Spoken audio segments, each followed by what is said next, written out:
I've never before spoken where I've known the choir was going to sing before I spoke and the choir was going to sing after. Any of you who are regular churchgoers will know why this reminds me of the processional hymn. And this part of the program is not the gospel. I am, though, called upon to speak about why Greens, not just in New Brunswick and not just in Canada, but Green parties around the world are mobilizing because the fossil fuel industry around the world is mobilizing. As they have run out, and as they run out of the really good stuff, I mean, I've got to say, conventional natural gas among the spectrum of available fossil fuels offered a transitional fuel, we felt. You know, close down your coal-fired power plants, which are so intensive in greenhouse gases, and we can use some conventional natural gas while we build up renewables. What we didn't see coming was now what's referred to as unconventional natural gas, the cousin of unconventional crude oil. So when we're running out of the crude oil that used to gush out of the ground, we're prepared to rip up the ground down to 80 meters and then pipe down deep to get what's in the oil sands as bitumen. Now we're looking at how do we get hold of unconventional natural gas. Well, we're prepared to blow up the underground with the shale, blow it apart through pumping down water, including lots of toxic chemicals, to get out the natural gas. Now, the process that's being used is one which I think we can classify as the symptoms of desperation of an addict. Our fossil fuel addictions are so extreme that there's almost nothing we're not prepared to do. 30 years ago, 20 years ago, maybe even 10 years ago, if someone had told me that we would come up with a technology where one of the side effects was earthquakes, that at that moment people would say, well, we can't do that, it causes earthquakes. But no. The addiction problem is so extreme that the industry is willing to say, well, there's small earthquakes. They don't deny fracking causes earthquakes. In British Columbia, our Oil and Gas Commission has documented many, many earthquakes, up to 3.8 on the Richter scale, caused by fracking. This is not a rumor. This is not a dispute. This is true.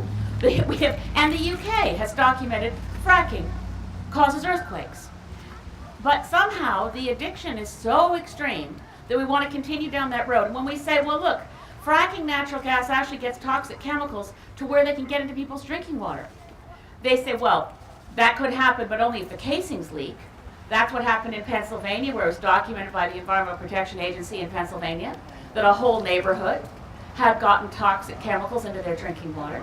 I mean, the fact that we're even discussing this suggests the desperation of an addiction problem.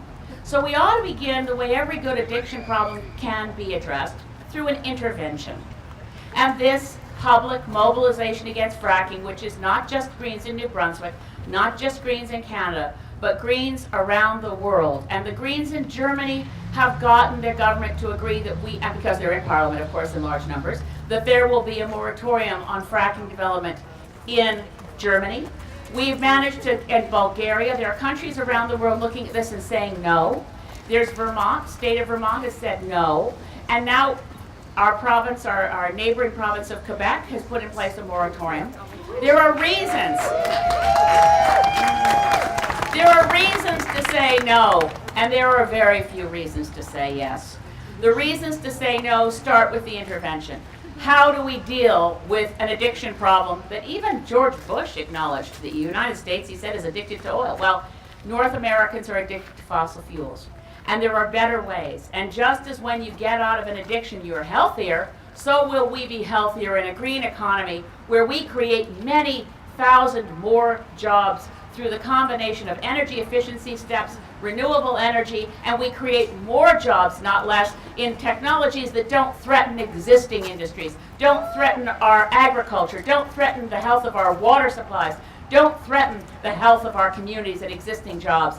We have to say, as Canadians, as well as New Brunswickers, no to fracking, yes to green jobs, more jobs, and an economy that will be healthy for our kids without polluting our water, without destabilizing our seismic systems, without creating more greenhouse gases, because natural gas that comes from fracking is not low on greenhouse gases. In fact, it is, as demonstrated by recent studies, a significant risk to planetary warming and the kinds of disastrous weather systems that we saw this last summer. The melting Arctic is not something we can ignore. Even when we live in the St. John River Valley, we cannot ignore the melting Arctic. We need to take steps to break our addiction to fossil fuels. We need to do it sooner than later. We need to do it now. And I commend everyone in New Brunswick who's standing up and saying, no fracking way.